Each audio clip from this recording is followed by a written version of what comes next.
I never thought the same phone that made us famous would expose my husband's affair with our daughter's English teacher. Until one shaky video turned our perfect TikTok brand into the worst reality show on earth. If you've ever fallen down a family goals rabbit hole at 2 a.m., odds are you've seen us, the Hollister House. I'm Melissa Hollister, 36, former elementary music teacher who swapped lesson plans for sponsorship decks. My husband, Josh, 38, retired college baseball shortstop, became the viral dad joke king.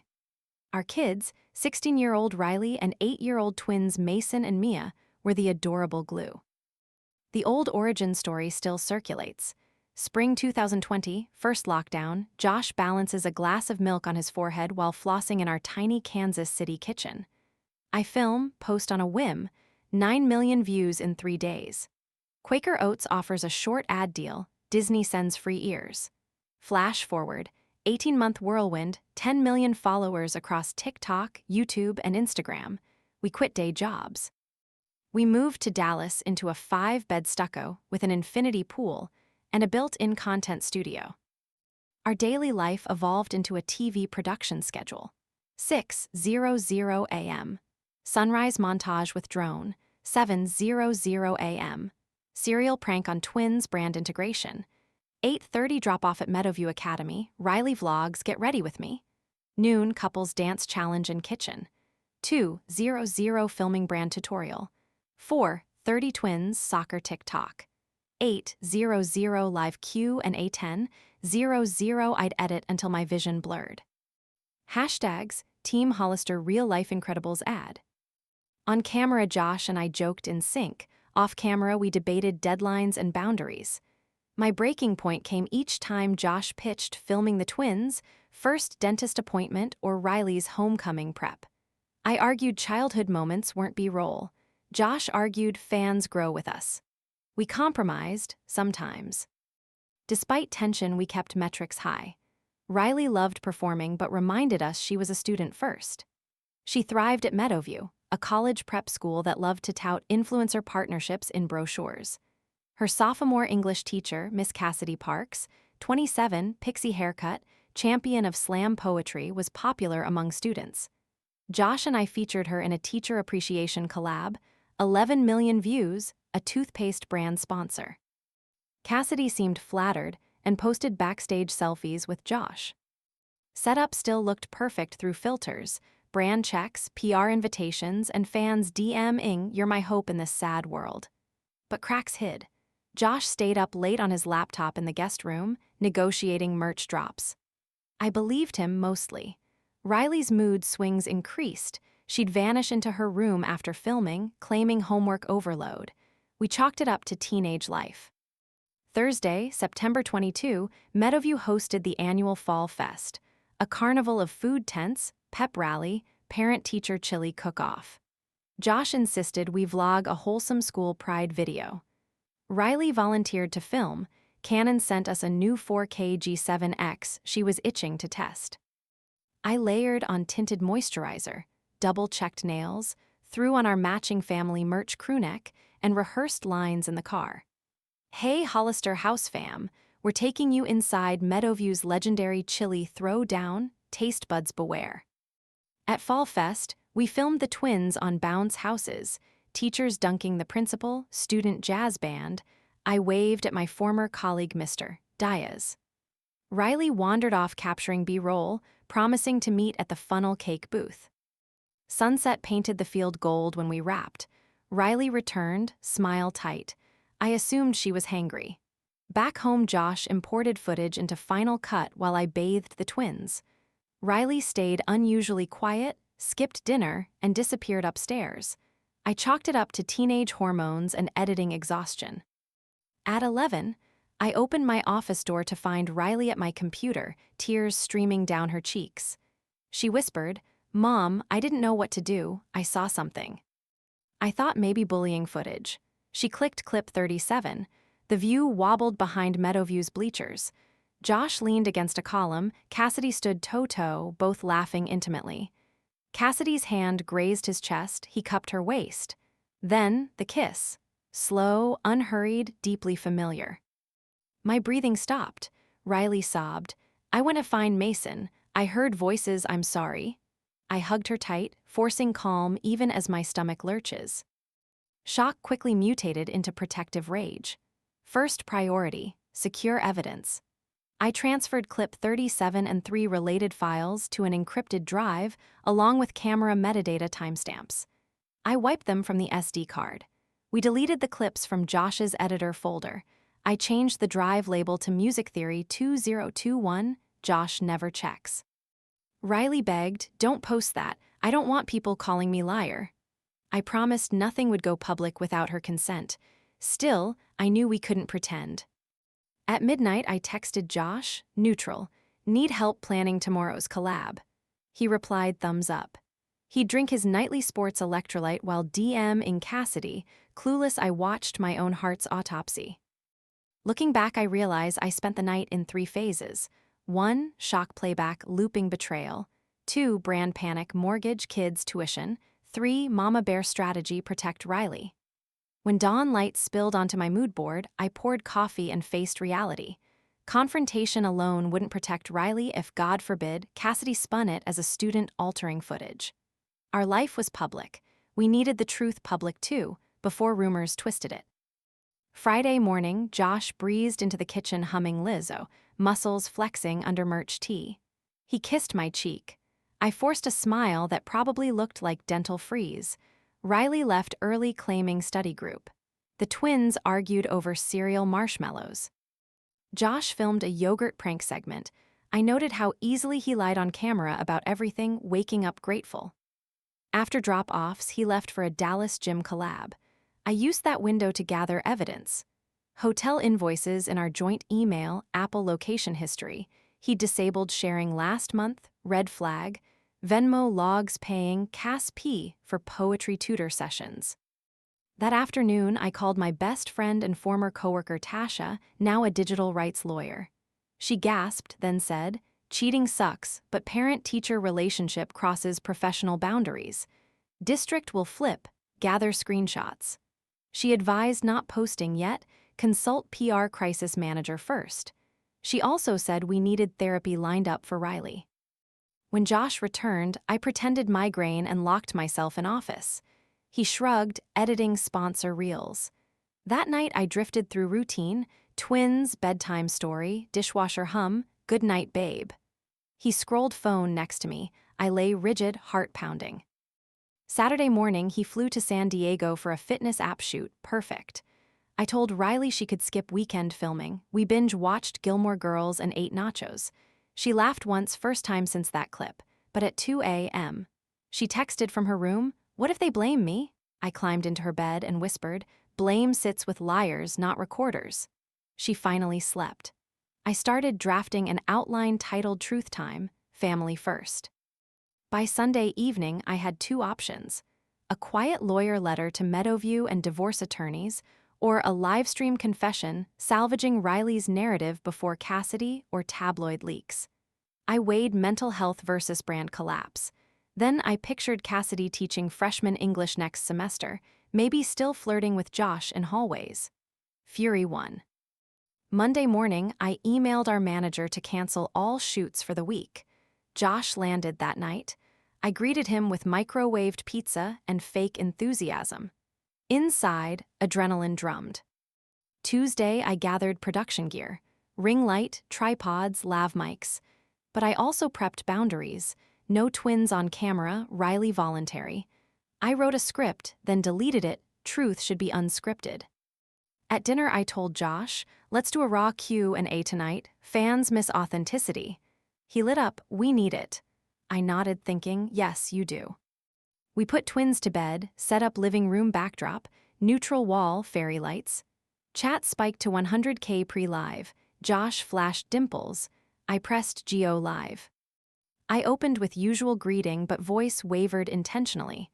Fans flooded comments. Why Melissa crying? Josh sighed, hugged me. I tilted away. Tonight, I said, we're sharing hard truth. No ads, no merch, just reality. Josh frowned at my departure from script. I clicked a hotkey, iPad screen mirrored on stream displaying our wedding photo. 13 years, I said. 3 kids, millions of memories. Next slide, Riley's first recital. Chat, awa. Then black slide with words. But there's what you haven't seen. I played clip 37. The kiss filled the screen. Gasps in chat scroll. Is that dad? Josh lunged, voice muted by my mic dominance. He reached to hide camera. I pivoted away. Riley stepped into frame, tears but chin high. I filmed this Friday, she said. That's my father and my teacher. Her voice cracked. I didn't want to hide. Josh stuttered, Melissa, end this. I faced him. End what? The secrets. I laid out receipts. Hotel invoices, Venmo payments, timestamps synced to Riley's soccer trip. The one Josh skipped citing brand summit. Cassidy's private Instagram post of a positive pregnancy test captioned "Miracle after heartbreak," dated a week earlier. Chat divided instantly. Team Mom Hearts. Trolls typed "fake." I posted Meadowview's professional boundary clause on screen. Josh whispered off mic, "You're ruining everything." I answered for the audience. He's worried about followers, not our daughter's safety. I closed, "Tonight the Hollister house ends. Our kids' well-being comes before algorithms. Thank you for watching." Stream ended at 2.3 million concurrent viewers, trending 1 worldwide. Josh exploded off camera. "Do you realize sponsors will bail? We'll lose the house." I fired back. "We lost integrity first." He stormed out. Riley collapsed against me, sobbing relief and fear. I held her, whispering, "Truth is messy but mine." Within 12 hours, our inbox resembled digital shrapnel. Public reaction broke into camps. #Team Mom praised courage, Team Drama claimed manufactured scandal. Sponsor pull-outs arrived. Kitchenware line paused contract, cereal brand demanded refund. Disney Cruise rep called disclaiming future collabs. Our manager fired us, citing brand volatility. Mortgage autopay loomed darkly. Meadowview's superintendent emailed, "We've placed MS, Parks on administrative leave while investigating." Other parents flooded board with outrage. Local news vans staked outside our gate. Riley's social media DMs swelled with support and trolls calling her homewrecker snitch. We locked her accounts. I filed harassment reports. Dr. Levine scheduled emergency therapy sessions. Riley cried each time phone pinged. Josh moved to a hotel, then Airbnb. He sent alternating texts. "I'm sorry, you blindsided me on camera. Let's do joint apology." His tone flipped from shame to PR strategizing. I ignored most messages, forwarded to attorney Mara. Financial fear pressed in. We had savings, but Texas property taxes and legal fees devoured them fast. I updated a resume not touched in 3 years. Music teacher, yes, but district budget cuts were unforgiving. Then TikTok reached out. They'd watched the live and offered me a content policy consulting contract, remote, steady pay, no on-camera requirement. I accepted, tears of relief splashing keyboard. Meanwhile, Cassidy filed a lawsuit claiming defamation, wrongful termination, and emotional distress. She demanded 6 figures. Her attorney accused me of weaponizing a minor's footage. Mara countersued for harassment and violation of Riley's privacy. Cassidy had shared her pregnancy news publicly after the affair. Discovery unearthed Cassidy's texts bragging, clout explosion. She withdrew suit quietly, but damage to our psyche lingered. The twins sensed tension.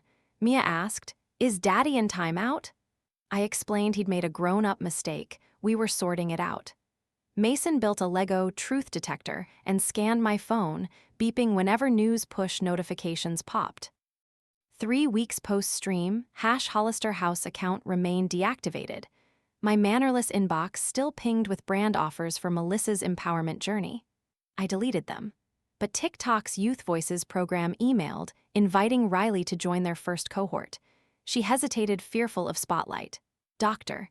Levine suggested controlled exposure. Riley created a private but verifiable handle, @RileyRewrites. First video, a silent animation she drew, a turtle shedding a cracked shell, revealing bright armor underneath. Caption, "Healing offline, back when ready." 10,000 likes overnight, but comments disabled. Riley smiled, tiny but real. I sold ring lights, softboxes, and half our wardrobe on Facebook Marketplace. A college student picked up the 18-inch ring light, asked if I was the Truth Time mom. I nodded. She said, "Thanks for standing up for your kid." In her trunk glowed the ring light reflection of a fresh start. 4 weeks after stream, Cassidy announced via podcast she was moving forward positively and that a powerful man manipulated her. Fans dissected her contradictions. I stayed silent. Silence felt like peace. Mortgage still threatened. Realtor friend suggested selling the stucco McMansion, property values still high. The idea rattled twins but intrigued Riley. She admitted she hated filming spaces that felt like sets. I pictured a smaller house where we could live without constant echo for audio quality. Decision formed. Josh returned one evening asking to film a redemption series documenting therapy, birth, and co-parenting his new baby. I told him no cameras near our kids. He begged. I refused. He threatened taking twins for Dad Week and filming them. Mara filed an emergency clause in divorce settlement restricting their online appearance without my consent. Judge approved. House listing went live. Within 5 days, an oil exec outbid others. Capital gains would pay off legal fees and finance a modest brick 3-bed in Richardson. Riley helped choose the house, twins ecstatic about climbing oak. Josh accused me of killing the brand. I answered, brands can be reborn. Kids, trust can't. Moving day, furniture hauled out, leaving vast rooms echoing with laughter once scripted. I pressed my palm to entry wall, whispered goodbye to the stage that swallowed us. We drove to Richardson in a minivan, Pixel the cat meowing, trailer trailing our paired life. Today marks day 1 in the brick house. Mortgage is half, sanity feels double. Riley sets up fairy lights in her new nook. Twins paste a sign on fridge, no film zone. I start a spreadsheet of real-world goals, therapy fund, college fund, rainy day fund. And I realize, subscribers can disappear overnight, but my daughter's steady breathing upstairs, that's worth every sponsor I lost. The brick house in Richardson didn't feel like home until the first rainstorm. I was unpacking the last kitchen box, mostly chipped mugs we kept for sentimental reasons, when thunder rumbled and electricity flickered. Instinctively, I reached to shut down any ring lights, then remembered. None were plugged in. No batteries charging, no camera cords to trip over. Just an honest half-empty room, dim and echoing, filled with the smell of cardboard and comin' from a pot of chili. Riley padded in wearing fuzzy socks, hair piled in a messy bun, phone tucked away by mutual agreement. She leaned on the counter and asked, "Mom, do you miss the old place?" Rain pounded, making the silence heavier. I answered with embarrassing honesty. Sometimes I miss the idea of it like a movie set where the good guys always win, but the real version was burning us out. She nodded, eyes softening. Later that night, the storm knocked out Wi-Fi. Normally, Josh would have panicked, no data, no engagement. The twins squealed about pioneer life and pretended the blackout was a survival game. We dug out candles, roasted marshmallows on the gas stove, and told each other one secret fear and one secret dream. Riley whispered her fear, that no one will ever see me outside our scandal. Her dream? Film school without people assuming I got in for being famous. My fear? Money running thin before therapy does its work. My dream surprised me when it left my lips. Teaching music again, small classrooms, no camera lenses. The next day, Wi-Fi resumed along with the noise of the outside world. A trending TikTok sound sampled my livestream voice, "Protect your kids, even from polished lies." Some used it earnestly, others layered it on cat videos. I tried to laugh, but each remix yanked me back to the night my life exploded. Riley saw my flicker of distress, closed my phone gently, and quoted Maya Angelou, "You may encounter many defeats, but you must not be defeated." Then she added, "Also, cat videos heal." We watched kittens falling off sofas until we giggled. By mid-August, Riley's animation of the turtle shedding its shell hit 1-2 million views, without comments enabled. That was her rule. Fans stitched reactions praising her bravery. A few big creators DM'd asking for collabs, offering to split ad revenue. She declined, whispering, "Just because they're nice today doesn't mean they won't pivot tomorrow." Wise beyond 16. I spent mornings on Zoom advising TikTok's policy team. We hashed out new guidelines: mandatory kid pause, prompts every hour for under 13 creators, pop-ups reminding parents to obtain child consent before posting. Some influencers balked. I received DMs accusing me of ruining the hustle. But DMs from grateful parents outweighed hate. Financially, the Dallas sale proceeds sat in a high-yield account like a security blanket. After legal fees, taxes, and house purchase, about $110K remained. Mara advised conservative investments. I set aside $60K for education funds, $10K for emergency therapy, $10K to start a nonprofit called Off Camera Kids, free webinars for families navigating online exposure. Riley designed the turtle logo. October brought court mediation for final custody terms. Josh arrived unshaven, eyes ringed with fatigue. Cassidy remained in Florida, focusing on baby Harper, now 3 months old. Josh apologized again, this time without PR gloss. He offered 50-50 custody by school semesters. I requested full physical custody with generous visitation, no filming. He agreed quickly, surprising everyone. He said, "I can't be in videos anymore, not after what I did." For the first time, his remorse felt like remorse. After mediation, we shared awkward coffee in the courthouse cafeteria. Josh admitted posting on social media made him feel wanted after aging out of pro sports. Cassidy adored his clout, he adored her admiration. It spiraled. He said he wished he'd torn down the facade sooner before we built a mansion of lies. I searched his face. Shame, grief, genuine maybe. Forgiveness floated near. I wasn't ready yet, but anger loosened by an inch. Cassidy sent a letter through her lawyer, handwritten, surprisingly reflective. She apologized to Riley for calling her manipulative, explained postpartum depression, and promised to stay away from Texas. She included a tiny crocheted turtle rattle for Harper, symbol she had watched Riley's animation. Riley sniffed, folded letter into her journal. "I don't forgive her," she said, "but it's something." Halloween in Richardson felt refreshingly low stakes. Instead of filming influencer costume reveals, we carved pumpkins off camera. The twins dressed as glow-in-the-dark astronauts. I threw together a thrift store witch outfit with a crooked hat. Riley, giggling, repurposed a ring light stand into a broom. No one recognized us. We were just neighbors collecting fun-size candy. Back home, the twins declared it best Halloween ever, no retakes. November approached, the first anniversary of Truth Time. Anxiety brewed weeks beforehand. My therapist suggested a ritual of reclamation, turning traumatic anniversaries into events we control. Riley suggested a camping trip with no cell towers. The twins lobbied for a beach weekend. We compromised. Rented a frame cabin on Lake Texoma, kayaks, campfire, zero Wi-Fi. Josh, per custody schedule, would take the twins for Thanksgiving proper. Riley chose to stay with me. She packed sketchpads and watercolor pens. I packed ukulele, canned chili, and board games. The lake trip felt like pressing mute on the universe. We paddled until arms burned, grilled quesadillas over the fire. At sunset, Riley asked, "Do you regret going live?" I plucked a cord, thought deeply, and said, "I regret what led to it, not what it revealed." She nodded. Same. Night fell cold, we talked through star shapes. Riley said she applied for University of Texas's film program. I beamed, secret worry eased. She joked that her admissions essay avoided words viral, scandal, and follower count. We laughed until we shivered.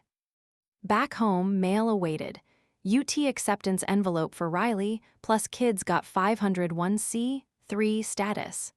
The same day, TikTok announced the Kid Pause feature.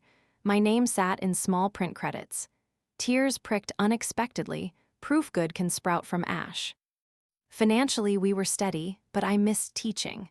December, I applied for part-time choir director at a local arts magnet elementary. Interview panel recognized me, but they focused on curriculum, not clickbait. I got the job, starting January. That month, Riley's Youth Voices contract wrapped. She declined renewal, she wanted college focus. TikTok offered me a bonus to stay. I cut hours to part-time consulting. Balance felt achievable at last. Then Cassidy reappeared again, this time as self-published author of a memoir, Break the Perfect Frame. Press release blamed me for online harassment. She scheduled a Dallas bookstore event. Tabloids sharpened claws. Riley feared new wave of trolling. Doctor. Levine coached us to pre-record coping videos, private messages expressing feelings, breathing routines. Mara warned Cassidy's tour risked defamation suits. Her manuscript called Josh groomed by fame, me, vindictive stage mother. I considered legal action, then paused. Lawsuit equals public oxygen. Instead, I issued one statement: there is no perfect frame. My focus is my children. Riley posted a turtle drawing hugging itself. Twins remained blissfully unaware. Cassidy's book sold modestly, then fizzled. Bookstore event drew protest signs. Protect student safety. She canceled remaining tour dates. I felt vindication, but mostly exhaustion. Christmas in Richardson glowed simple: thrift store ornaments, homemade cookies, ukulele carols. Riley gifted me a hand-painted mug, a turtle shell plus mom after the storm. I cried into peppermint cocoa. Josh FaceTimed on Christmas morning so twins could open presents with Dad. Riley peeked in, offering soft hello, then left to record a songwriting session. Josh looked older but sober, cradling Harper in one arm. He thanked me for letting him call. Boundaries felt firm yet humane. January ushered new job energy. My choir students, 2nd to 5th graders, screamed delight when I introduced recorders. During a lesson on rhythm, I unconsciously used viral beats, a warm-up we invented on TikTok. Kids loved it. I realized I could repurpose parts of my past free of shame. Kids launched monthly webinars. First topic: when they point a phone at you, how to say no. Attendance: 3,400 parents and teens. Riley co-hosted Q&A, revealing college acceptance. Chat exploded with applause emojis. I watched tears gleam in her eyes, this time happy. Mid-February, Riley departed for Austin dorms. I helped set up a minimalistic desk, leaving ring light in the car. We hugged fiercely. She said, "I am not the scandal, I'm the storyteller." My heart nearly burst. I drove home alone, humming lullabies. Spring returned. The oak tree outside our brick house sprouted neon green leaves, reminding me growth springs from dormant seasons. Twins thrived in 3rd grade, bringing home clay turtles from art class. They told classmates mom sings on YouTube sometimes. No one cared about last year's drama. My choir kids prepared for May recital, theme, voices in the storm. They wrote original lyrics about bravery. During rehearsals, I felt the old joy that never required ring lights, just piano keys, little voices, and honest connection. Kids secured a grant from a media literacy foundation. We hired Tasha to lead legal workshops, Dr. Levine for mental health modules, and even Josh for a session titled Perspective from the Other Side. Controversial, but he had insight. We met over coffee to discuss boundaries. He apologized again, this time asking nothing in return. I felt the final brick of resentment loosen. June 10, Off-Camera Kids hosted its first in-person summit at a Dallas community center. 200 attendees, tweens, parents, teachers. Riley, home for summer break, opened with a keynote: "Your screen, your story." She wore jeans and a turtle logo tee, hair in a messy bun. She spoke about capturing the clip that saved her self-worth, admitting fear but stressing agency. When she finished, the room stood clapping. I clapped hardest, tears streaming. Josh stood in the back holding Harper. He clapped too. Afterward, a shy 13-year-old approached us. She said her older brother keeps posting her embarrassing sleep talk videos for likes. Riley coached her on setting boundaries. I spoke with her mom about family contracts. That single conversation validated every painful step. Summer evenings, I posted ukulele covers on Melissa After the Storm, occasionally featuring choir tips. Subscriber count reached 40K, tiny but full of genuine engagement. Comments told stories of parents deleting exploitative channels, kids negotiating privacy. Each message mended another stitch in my heart. One humid July night, the twins were away at sleepover, house silent. Josh texted a photo, Harper reaching for a baby recorder.